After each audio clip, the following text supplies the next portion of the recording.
ये नोएडा का पूरा कैब लूट कांड है। ये नोएडा का कैब लूट कांड है।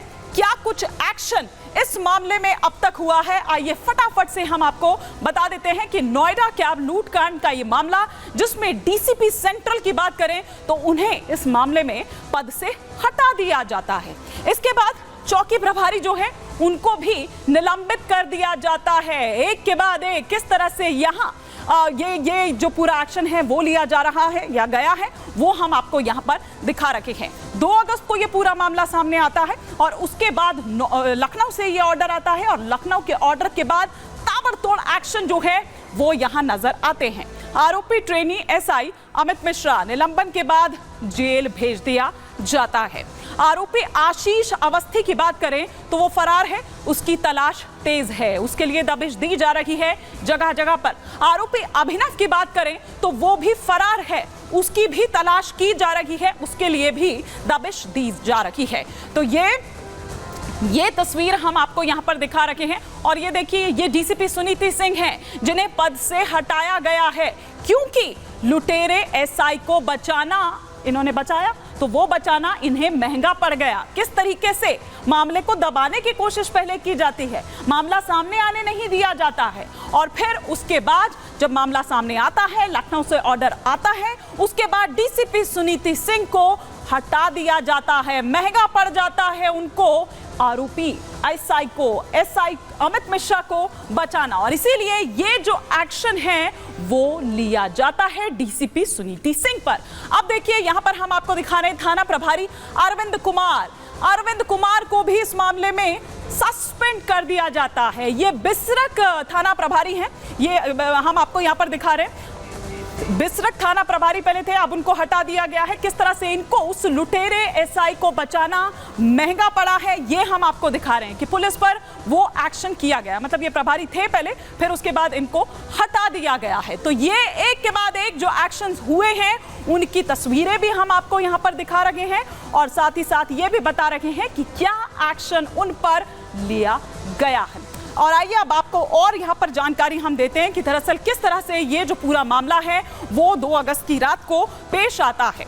वो किस तरह से 2 अगस्त की रात को पेश आता है, पहले हम सबसे पहले यहाँ पर हमारे जो 2 सहयोगी हैं वो हमारे साथ जुड़ गए हैं। जतिन हमारे साथ जुड़ चुके हैं, कोमल हमारे साथ जुड़ चुकी हैं। मैं सबसे पहले जतिन का यहाँ पर रुख करूंगी। जतिन, ये हम देख रहे हैं कि किस तरह से एक के बाद एक जो एक्शन है वो यहाँ लिए गए हैं। मतलब योगी जी ने जो कसम खाई है कि छोड़ूंगा नहीं, फिर वो चाहे अपराधी हो, माफिया हो या फिर खाकीधारी ही क्यों ना हो।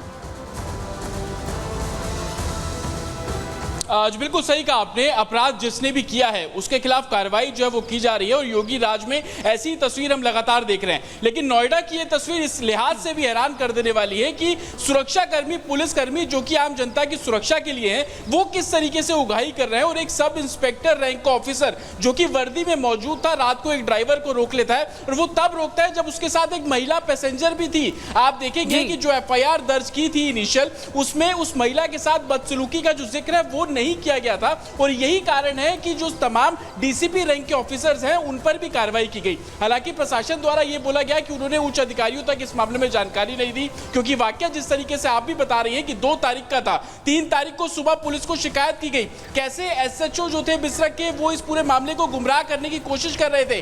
डीसीपी रैंक तक के अधिकारी को इस मामले में जानकारी दी। कमिश्नर लक्ष्मी सिंह ने निर्देश दिया, एक एसीपी रैंक को इस पूरी इंक्वायरी का जिम्मा दिया।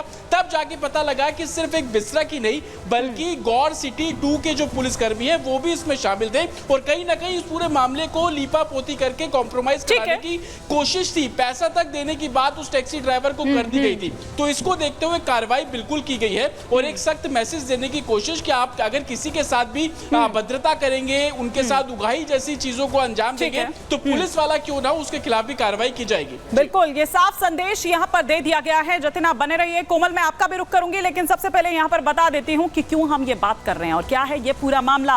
वर्दी वाला गुंडा क्या हुआ था नोएडा में रहने वाले जो लोग हैं उनके लिए जानना जरूरी है। ये 2 अगस्त 2024 की रात का ये पूरा मामला है। आरोपी ट्रेनी एसआई अमित मिश्रा ने शराब पी हुई थी। आरोपी एसआई अमित मिश्रा के साथ उसके 2 और साथी भी थे। आरोपी आशीष जो फरार चल रहा है, आरोपी अभिनव जो फरार चल रहा है। ये दोनों साथी उसके साथ थे और इन दोनों ने भी शराब पी हुई थी। शराब के नशे में कैब ड्राइवर से 7,000 रुपए भी लूटे गए।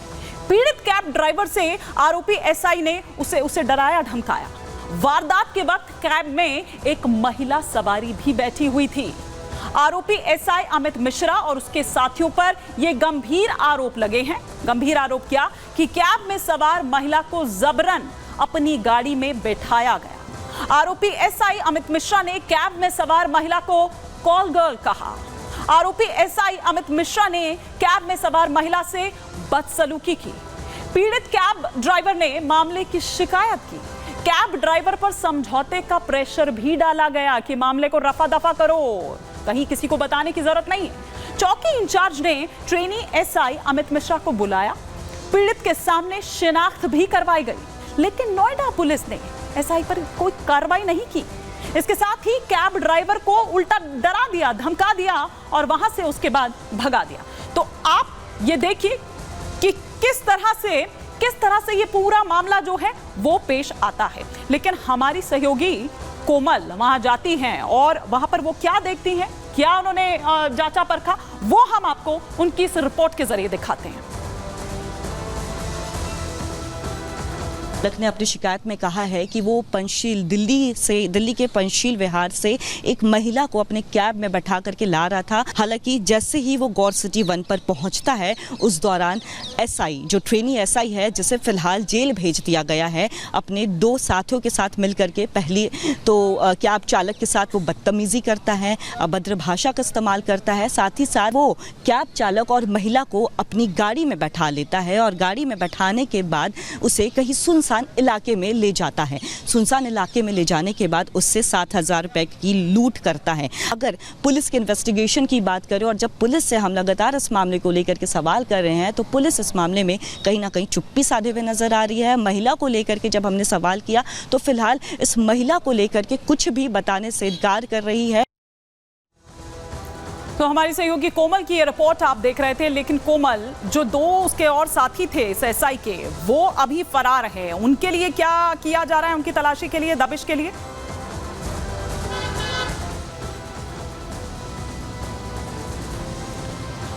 बिल्कुल हिमानी, देखिए इनके 2 साथी तो अभी भी फरार है, लेकिन इस पूरे मामले की बात करें तो शुरुआत में देखिए किस तरह से मामले को दबाने की कोशिश की जाती है। लेकिन जैसे ये मामला उच्च अधिकारियों के प्रकाश में आता है, फिर इस मामले में संज्ञान लिया जाता है और उच्च अधिकारी जब इस मामले में हस्तक्षेप करते हैं तो जितने भी जो छोटे अधिकारी थे उनका तबादला हो जाता है। डीसीपी सेंट्रल की बात करें तो उसे हटा दिया जाता है। ऐसे में देखिए ये मामला जो है काफ़ी ज़्यादा पेचीदा होता चला जा रहा है। दिन पर दिन मामला जो है तूल पकड़ता चला जा रहा है कि आखिर वर्दीधारी था, वर्दी में एक पुलिस संचालक होता है और उसके बाद वो इस तरह की हरकत करता है, अभद्र भाषा का इस्तेमाल करता है। साथ ही साथ सिर्फ महिला और कैब ड्राइवर दोनों को एक सुनसान इलाके में ज़बरदस्ती अपनी गाड़ी में बैठा करके लेके जाता है। लेकिन जो थाने के लोग होते हैं शुरुआती जांच में, वो इस मामले को दबाने की कोशिश करते हैं। लगातार कैब ड्राइवर पे भी ये प्रेशर बनाते हैं कि वो मामले को वापस ले ले। जब कैब ड्राइवर से भी हमने बात की तो कैब ड्राइवर ने भी हमें साफ तौर पर बताया कि उसने काफ़ी हिम्मत जुटा करके वो पुलिस स्टेशन गया, जहां पे उसने ये पूरा मामला जो है